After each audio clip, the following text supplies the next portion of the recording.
Okay, so this is going to be a continuation of your preparation for this Friday.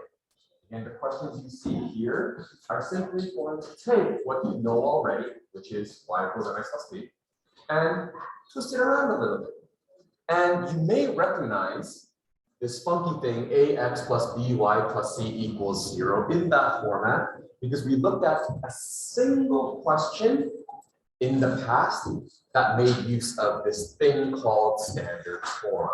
Today is the official lesson for it. I wanted to let you know that something like that existed a while ago, but you'll see it in action. And I hope by the end of today, you will realize that it's not something new, that it is exactly the same thing. It represents a line because the exponent is a 1, that you can actually change it up into y equals mx plus b. And yeah, if you ever get an equation in this unusual form, that you can comfortably turn it into y equals mx plus b and go from there and analyze from there.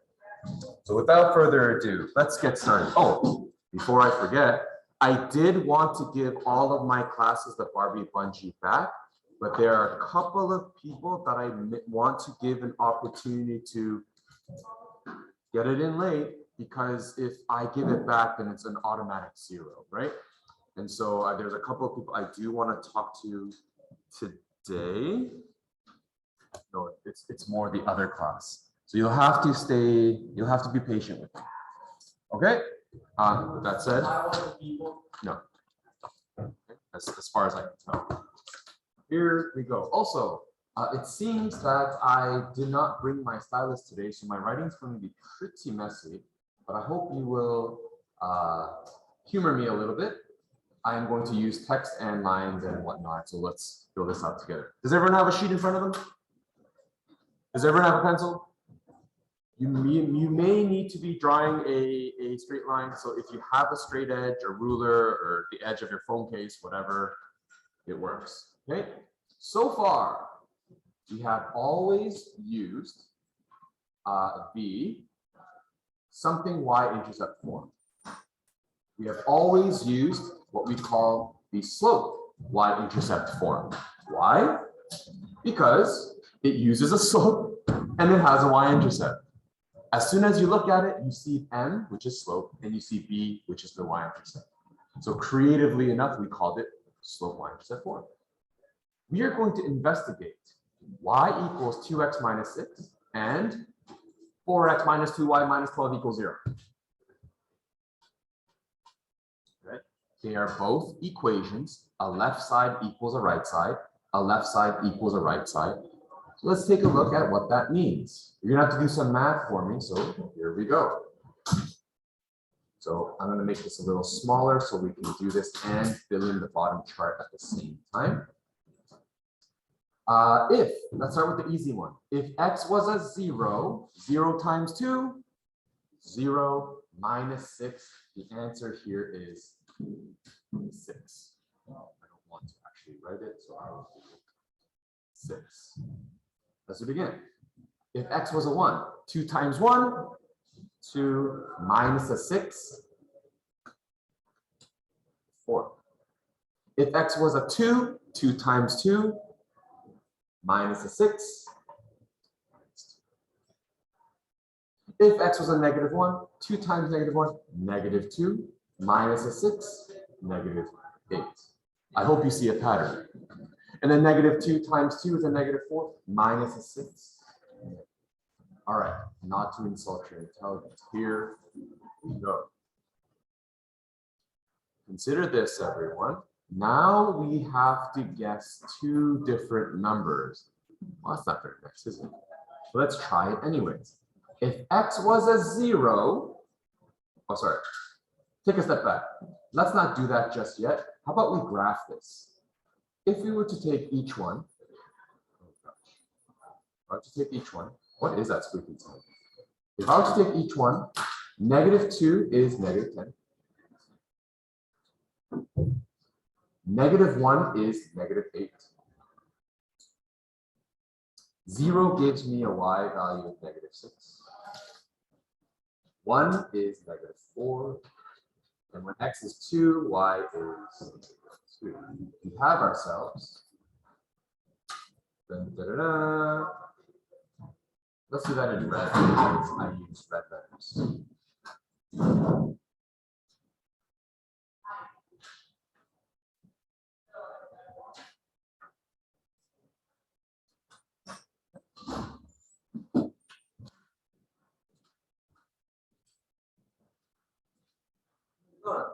It's one of those rare occasions where I'm going to ask you for some mental math. If, let's start with a 0 again because it's easiest. If, I will try to hold off on the student. If x was a 0, 4x obviously becomes a 0. Negative 2y minus 12 is 0. Guess that one. Okay. Well, negative 2y minus 12 equals a 0. So this has to become a positive 12. So negative 2 times what is a positive 12? Negative 2 times something gives me a positive 6. Not just 6, it's a negative 6. Right. Interesting. How about I do this in green? Okay, let's keep going. If x is a 1, that becomes a 4. 4 times 1 is 4. And then 4 plus a negative 12. Can you do that in your head? Negative. It's going to be a negative 8. If I have a negative 8 here, negative 2 times y minus an 8 is a 0. You see how it can be a bit of a headache, right? But I'll give you the numbers. I'll give you the numbers to show you why this would work. I have, let's put it this way. Let's write it down so that you have a better idea of what I'm trying to do. If x equals a 1, then 4 times a 1 minus 2y minus 12 equals a 0. So that becomes 4 minus 2y minus 12 equals a 0. And you don't have to write this down, I should do it for you. For a negative 12, it's actually negative 2y minus 8 equals a 0. Isolate y for me. You would bring the negative 8 to the other side, giving you negative 2y equals a positive 8. And then, so what's y? It has to be negative 4, because divide negative 2, divide negative 2, 8 divided by negative 2 is negative 4. Okay, at this point in time, what do you notice about these two tables? So what would you guess is to be the third number? Negative 2. I'm going to do this one more time, just to show you that that's where we're going. Ready? If x is a 2, that's 4 times a 2 minus 2y minus 12 equals 0. That means 8 minus 2y minus 12 equals 0, which means 8 and a negative 12, that becomes negative 4 equals a 0. Okay, isolate y for me.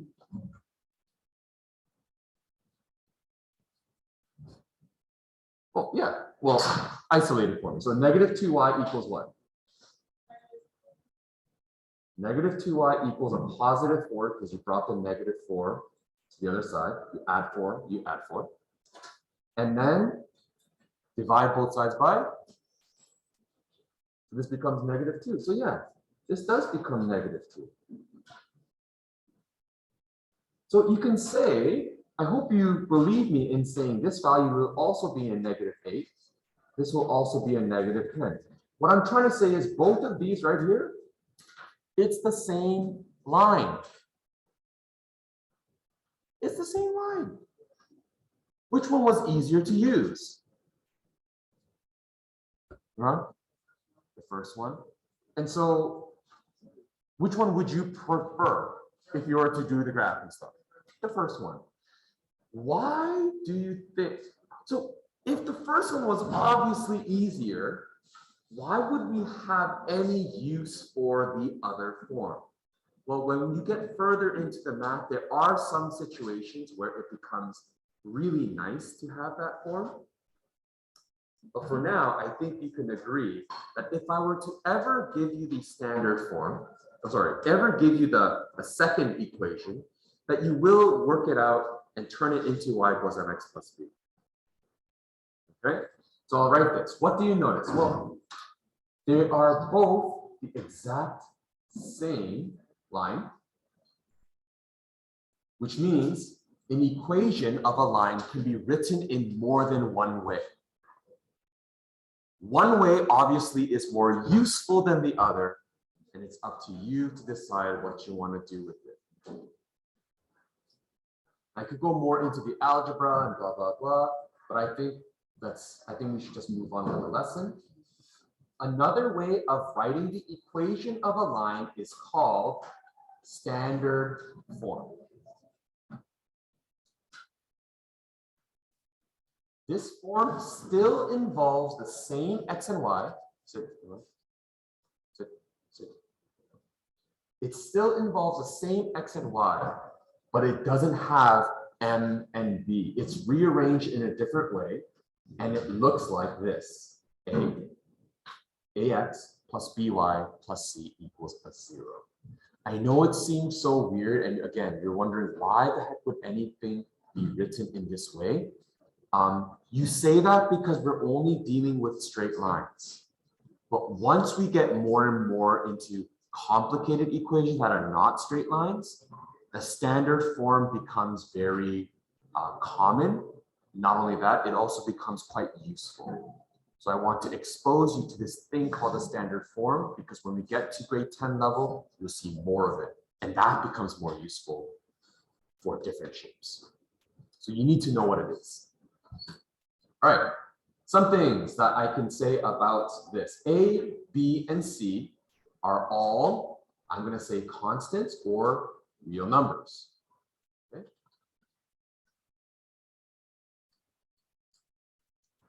What's a proper word? I forget what the actual word is that I wanted to put in there. A, B, and C are all, I'm going to say, okay, they're all just normal numbers. Is that, no, I see some confused faces. Real numbers. They could be any number. A and B are not both. I think what I wanted to say here was fractions, because you can always make one a fraction and the other one not. I'm going to hold that off, so don't write anything there. A, by standard, by convention, by typical habit, is always positive. In other words, if you see a value for A that is a negative, you're going to need to do something to turn it to the entire equation to have a positive A value. And I'm hoping that we will have an example to encounter where I demonstrate that. Ready? So today's goal is, if I were to give you this equation, you still need to know how to navigate and talk about slope and the y-intercept. So today's lesson is simply taking this and turning it into slope and y-intercept form so that you can use all the skills we learned in previous days. That's it. So if you can take this and do some algebra and turn it into y equals mx plus b, it opens up another set of doors for you. Good. That's today's lesson. Let's take a look at some examples. All right. Express the equation of each line in the form y equals mx plus b. And then you state the slope and y-intercept. So here, clearly, it looks really scary. Take a look at the slope-intercept form. What is alone on the left side? Yep. Look at this. Look at the slope y-intercept form. What's left? What's alone on the left side? That's your goal. Don't worry about the x. Don't worry about the 18. Just move it around. I want the negative 3y term all alone. So let's do the easy one. How do I get rid of a positive 18? What's up? So yeah, minus 18 on both sides. And you should get, let's see, yx minus 3y equals negative 18. Good. Let's do the next one. I don't want yx there.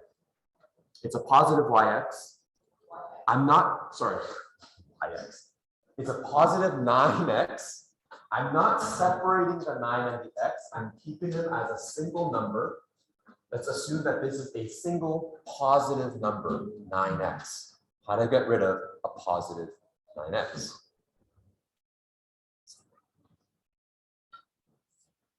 Yep. Subtract 9x from both sides, leaving me with 3y equals negative 9x minus 18. Good. Do you see it? Do you see it? We're really close. We don't have a y yet. We have a negative 3y, but we do have two numbers, and there are two. Well, we have two terms here, and we have two terms there. Do you see it? It's almost there. Last bit.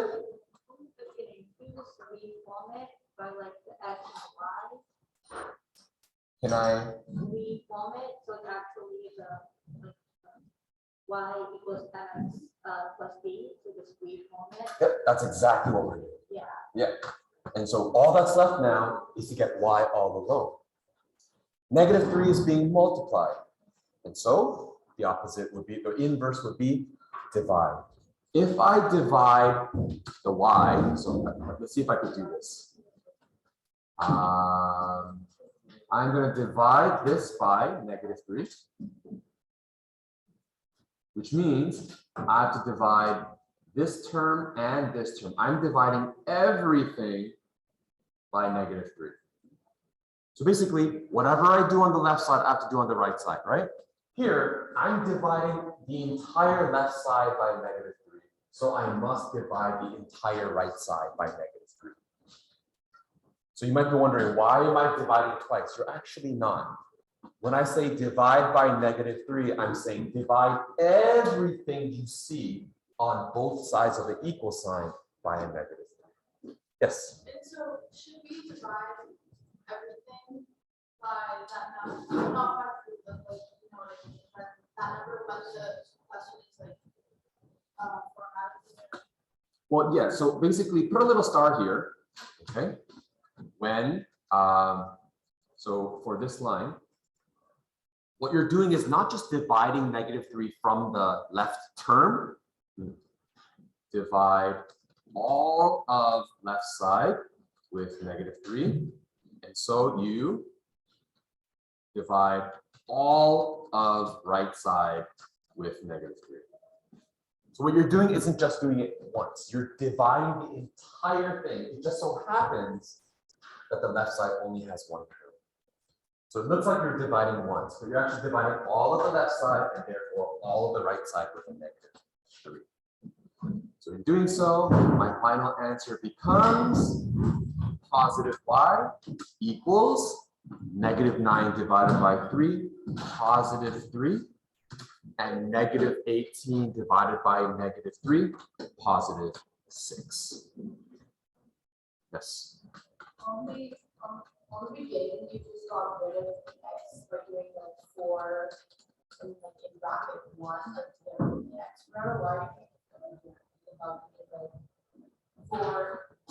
In the above example with the graph, I was actually plugging in random x values, right? Just to see what the y value would be. In this case, the goal is different. I want a generic equation so that it will help me in the future. So we also like plug in beside 3 and 6. Exactly. So it makes it so much easier if you do the algebra first. If you notice, people who are practicing until now, you probably noticed that I was doing the algebra for every single question of the second table of values. So the beauty of this equation is you do the algebra once, And all that's left is just plugging in the numbers every single time. It makes it very efficient. Nathan. So, the whole goal of trying to get like the first digit to be a positive, that's just with I. You mean the a value right here, the number that's multiplying with the x. The reason why we would like to have this as a positive is simply mathematical convenience. And it's sort of like starting every English sentence with a capital. It's just sort of like a rule to state this is the start of my sentence, right? So it's a convention, nothing necessarily wrong with it per se, but we would prefer, okay? So in this case, this equation up here tells us very little. It's very difficult to make any sense out of this, but if you turn it into y equals mx plus b, immediately we know that the slope is a 3, and we immediately know that the y-intercept is 6. In other words, AKA the 0.06 is on the line.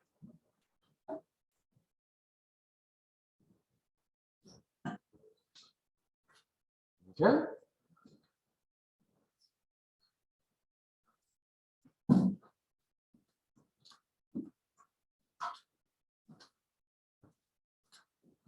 So, for the sake of time, because I do want to give you a chance to practice and study, let me do these questions a little bit faster, and then there are 2 questions I'd like you to try on your own on the bottom. There's a couple more examples on the back, and the rest of the class is yours. Let's go a little bit faster. All right, next example. Here we go. I want to turn this into, well, no, scratch that. I want to know what the slope and the y-intercept is. If you tell me that the slope is, maybe it's a 2, and y-intercept is -6, that's incorrect. It is not in slope y-intercept form yet. So if I give you in standard form and I ask you, hey, what's the slope? You have to be like, oh, Mr. Kim trying to trick me.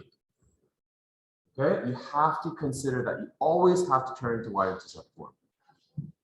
So let's do it. Okay, let's do it. All right, x plus 2y minus 6 equals 0. Get the y term all alone. Yeah. Sure, let's start with that. X plus 2y equals a positive 6 because I added 6 to all of the left side and added 6 to all the right side. Next. Keep going here. Correct. So you add x to the entire left side. So you subtract x to the entire left side. So you're subtracting x to the entire right side. This becomes subtraction of x and an addition of 6. Next.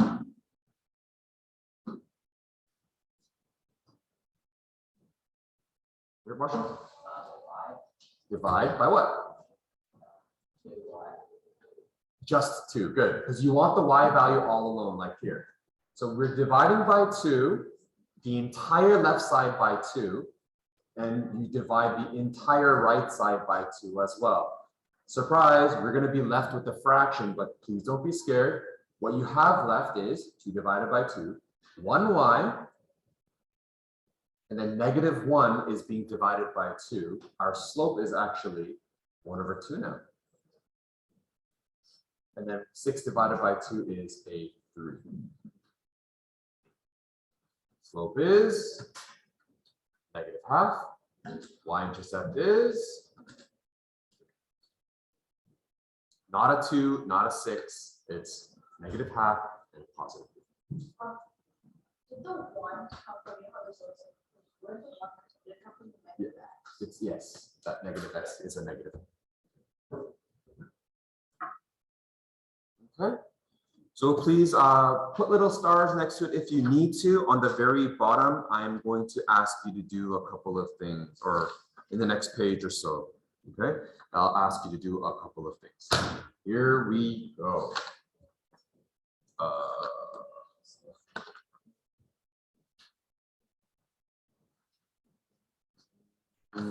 Yeah.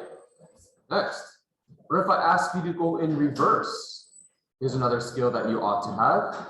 If I have a situation where I give you slope y-intercept form, but I want it in standard form.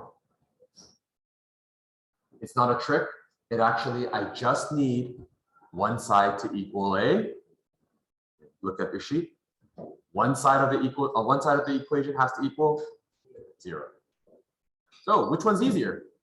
I need you to use your brains. Is it easier to make the left side a 0 or easier to make the right side a 0? Who said right? Oh, interesting. Why? I would say the correct answer would be left, but I want to know why.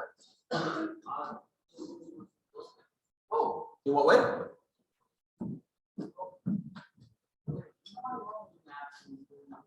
Yeah. Yeah.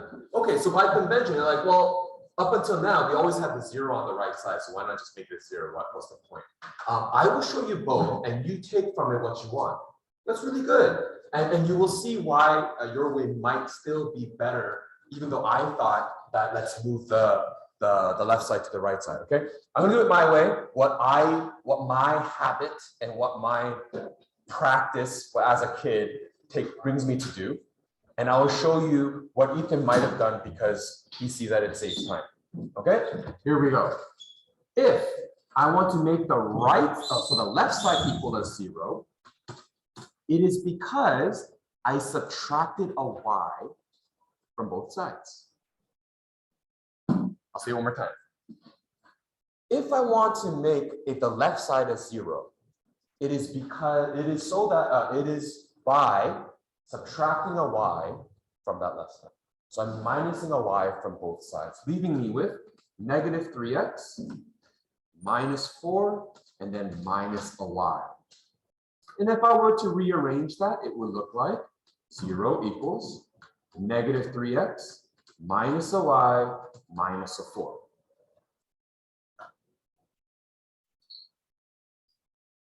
So technically I'm done, except I didn't start my sentence with a capital. What do I mean by that? Someone else. I didn't start my mathematical sentence with a quote unquote capital. What did I forget to do? Technically this is acceptable, but it's not a good habit to have. What did I forget? One person. You don't want to take a guess? Marsha? I'm sorry, Michael? Yeah, I have a negative 3. So let's rearrange. Let's rearrange it. So if I'm going to do negative 3x minus the y minus. You know what? Forget it. Okay, 0 equals. I want that negative 3 to become a positive. How do you turn a negative into a positive number?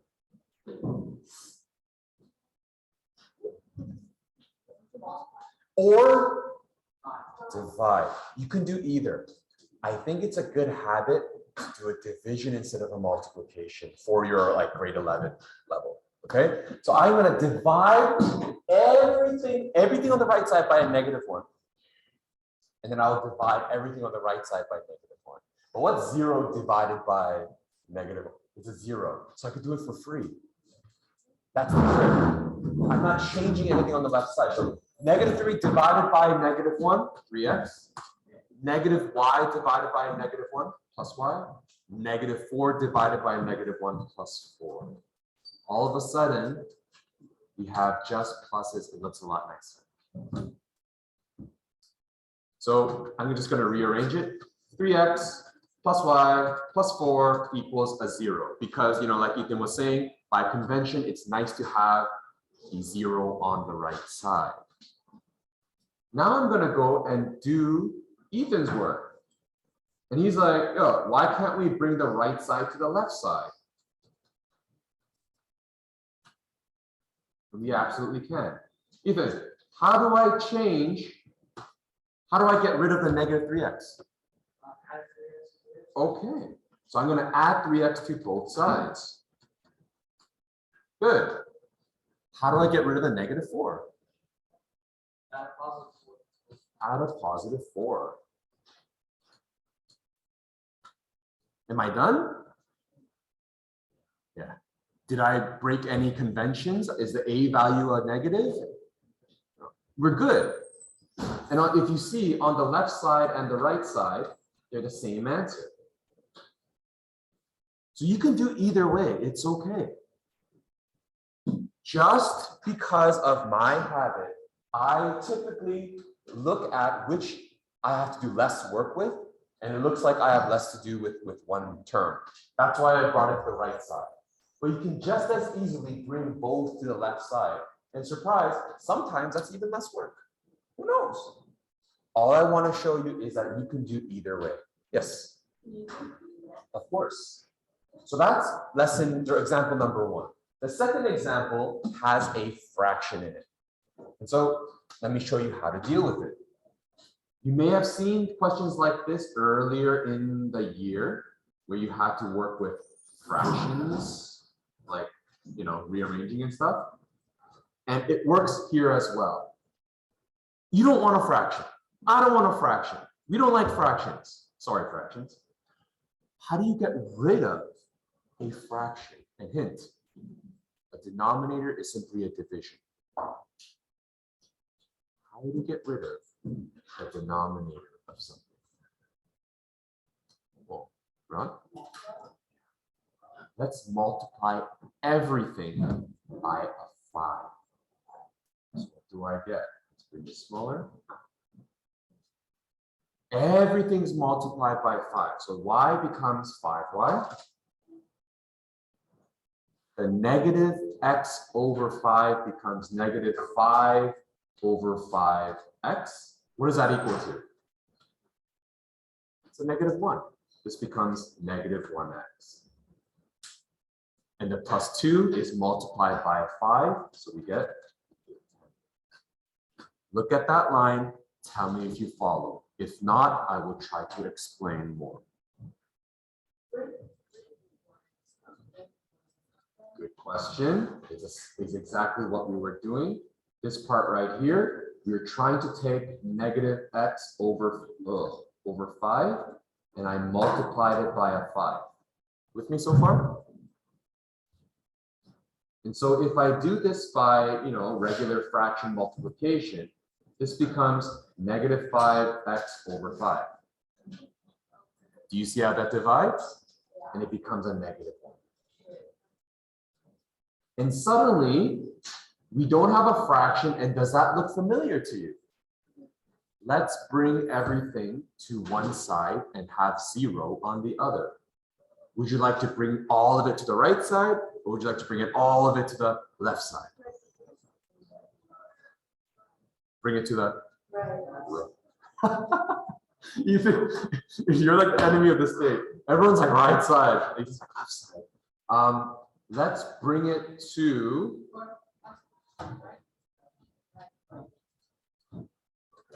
sorry, Ethan. If you decide to bring it to the right side, I'm subtracting 5y from both.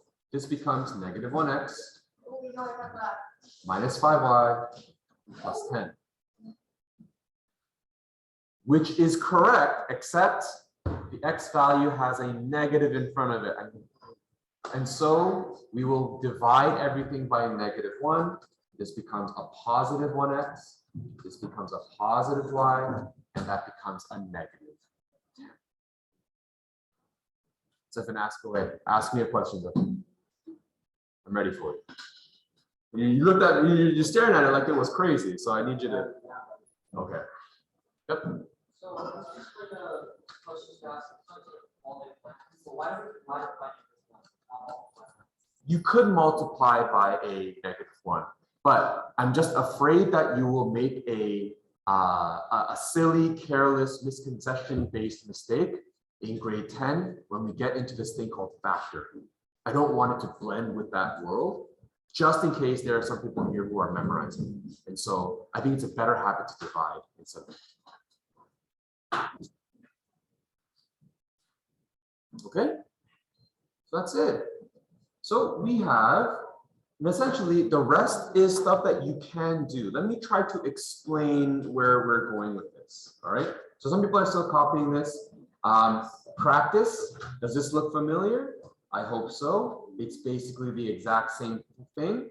I'd like you to tell me what the standard form is. I would like you to tell me what the standard form is in your own individual practice.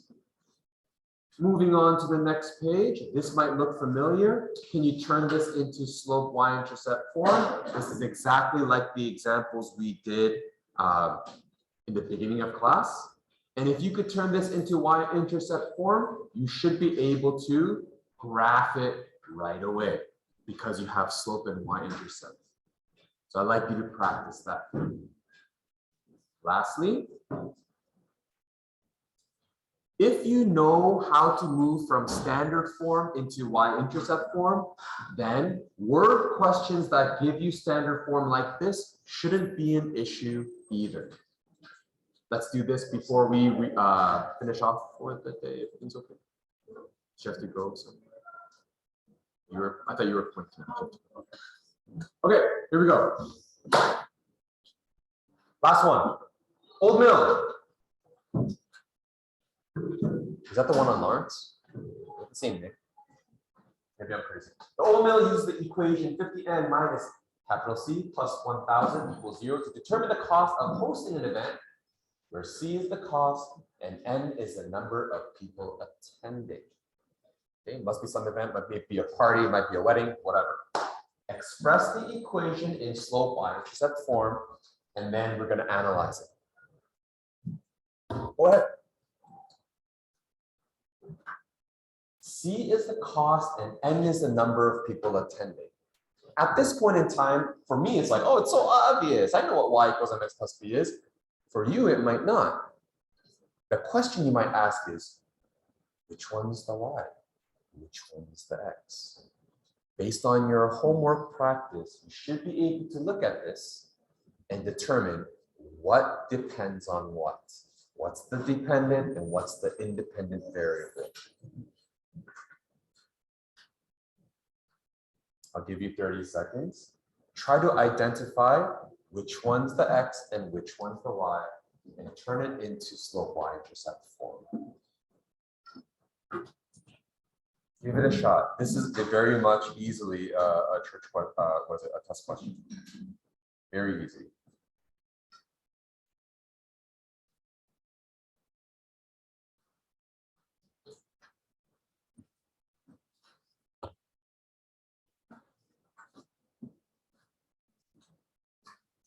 Which one is that?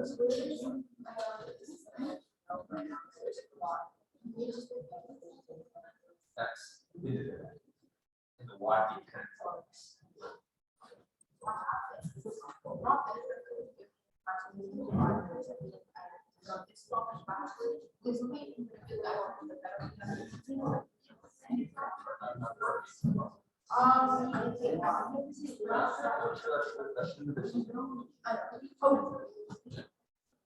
I'm not sure if I gave you a special circumstance because you told me something, but right. Oh, okay, yeah, okay. I remember now. All right, just get that done and hand it to me. All right, we're gonna finish this off. So you have 30 minutes. Here we go. You should have established that C, how much you pay, is dependent on the number of people attending. So if I were to break this down, N is your independent. Cost depends on the number of people attending. So if you want to change this, what I'm trying to say is C right here is my y value, and I want to get that all alone. Let's do it. Let me write it as a text. 50n minus C plus 1000 equals a 0. And I just said I need C all alone. What comes next? You look familiar? So I got two people who's taking over the class right now. Michael, go ahead. Yeah, subtract both sides by 1000. Gets me closer to the end. Next.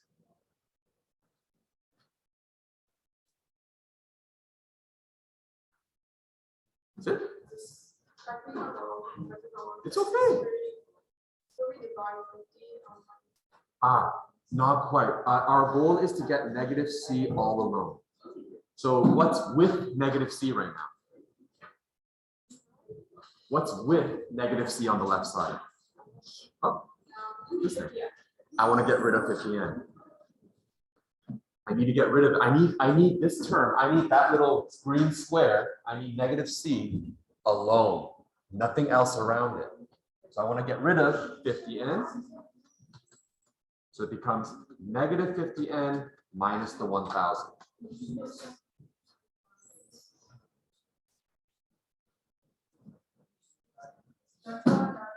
So again, I wanted negative C all alone. So I need to get rid of a positive 50n. So minus 50n, minus 50n. I want to say I'm done, but let's be very technical. That's not a positive C.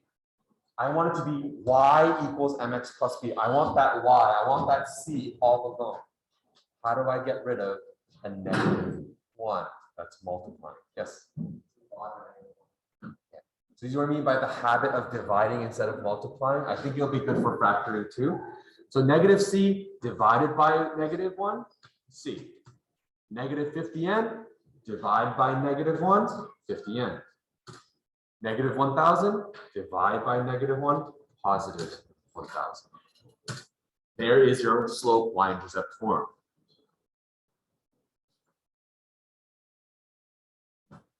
Identify the initial and variable costs. In other words, rate of change. We never talked about it as variable cost. This is actually just rate of change, the slope. Yep. Did you just divide everything by -1? Negative 1. -1 to get rid of negative. Correct. Right. So identify, what's the initial? 1000, good. What is the variable cost? The amount that you have to pay will change, will vary in this case.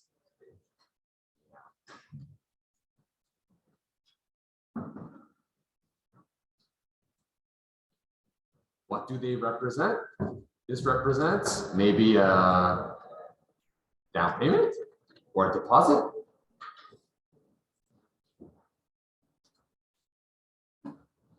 And variable cost is basically head count, right? Per person.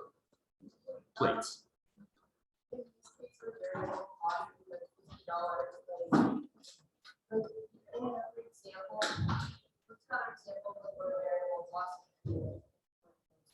Oh, sure. Variable cost. Oh, in the previous example where we had a party for kids, it was like you have to pay a down payment to rent the place, and then there was like $12 per child, right? $12 would be the variable cost. Hey, how many people can you invite if you have $2,800 to spend? I wish I had $2,800 to spend. So essentially what they're saying is, if the cost can run up to $2,800 and I'll be okay.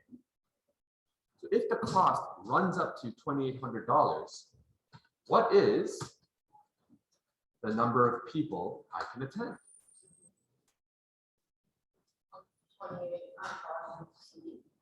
So yeah, we're gonna plug it in. That's it, that's exactly it. We plug in 2,800 into C, and you solve. Isolate for the variable n. I'm going to subtract both sides by 1,000. I am going to divide both sides by 50. 360. No. Am I crazy? Yes. 36 equals n.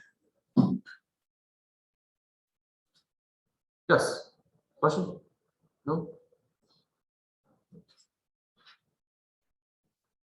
you will see, even if you don't have too much exposure to it yet because you've been delaying your homework, okay, you will see that everything we're talking about is in the form of some kind of straight line.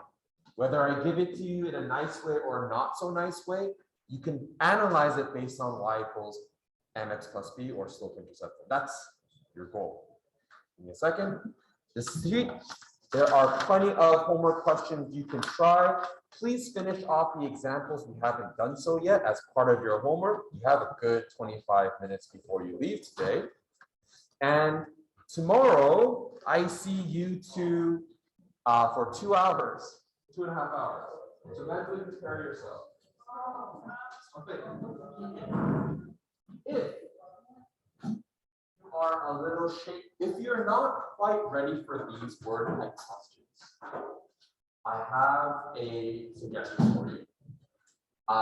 Don't worry about the word questions just yet. See if you can actually do the math first. In other words, do the K-style questions. I have a linear equations self-check, just a knowledge check. Where can you do the K questions? There's no point in doing the word questions yet if you're still struggling with the mechanics of and the numbers. So here are some questions where they strictly ask you to do the math. Okay, and some graphing things as practice. If you want to do that first, you can. I will leave this in front here for you. I'm probably going to give you this as well as something else tomorrow anyway, so you can save this for later as well. This is your choice. But again, if you're having trouble with the math, like the actual calculation portion, maybe you want to do the example on this sheet and start with this one first. Yes.